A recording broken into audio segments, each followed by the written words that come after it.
ব্রাউনির প্রতি যাদের উইকনেস আছে একদম তাদের জন্য আজকের রেসিপিটা।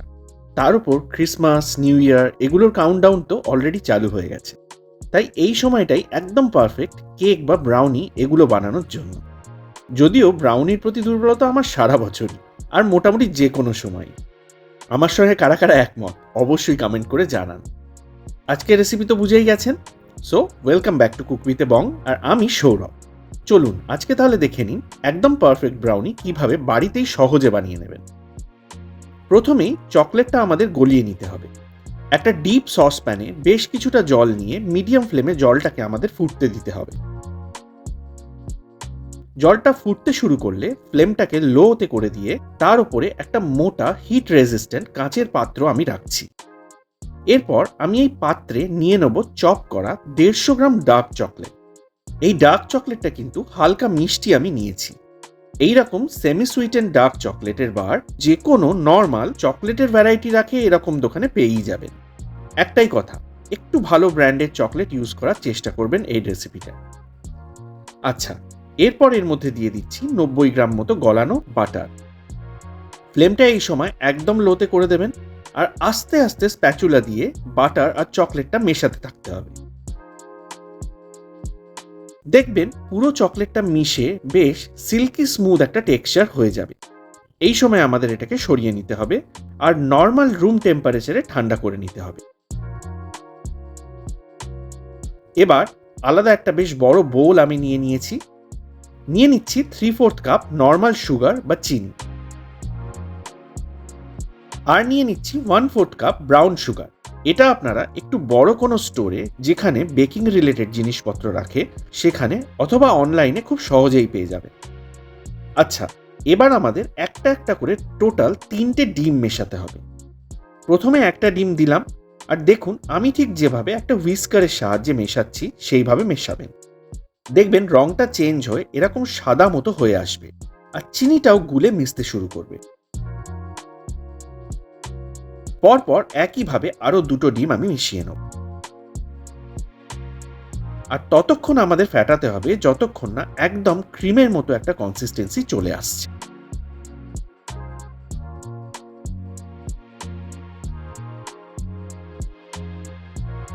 এবার আমি এক এক করে মিশিয়ে দেবো 1 পিঞ্চ নুন আর 1 টিস্পুন ভর্তি ভ্যানিলা এসেন্স। ভালো করে আবার মিশিয়ে নিচ্ছি, আর তারপর মিশিয়ে দেবো গলানো ডার্ক চকলেট আর বাটারের মিক্সচারটা। মাথায় রাখবেন এটাকে সম্পূর্ণ ঠান্ডা করে রুম টেম্পারেচারে নিয়ে এসে তবেই কিন্তু মেশাতে হবে। ভালো করে এটাও হুইস্কারের সাহায্যে ফেটিয়ে মিশিয়ে নিচ্ছি। পুরোটাই একদম সমান একই রঙের সিল্কি স্মুথ একটা ব্যাটারের মতো হয়ে যাবে। আচ্ছা, এবার আমি একটা ছাঁকনি রাখছি ওই ব্যাটারটার উপর, আর এক এক করে নিয়ে নিচ্ছি 1/2 কাপ নর্মাল ময়দা, কোকো পাউডার নিয়ে নিচ্ছি 1/4 কাপ। এবার আমি ঠিক যেভাবে এটাকে চেলে নিচ্ছি আপনাদেরও এটা চেলে নিতে হবে।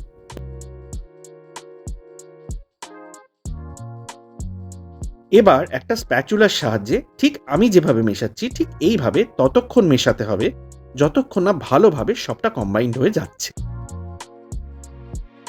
মাথায় রাখবেন এটাকে কিন্তু ফ্যাটানো যাবে না।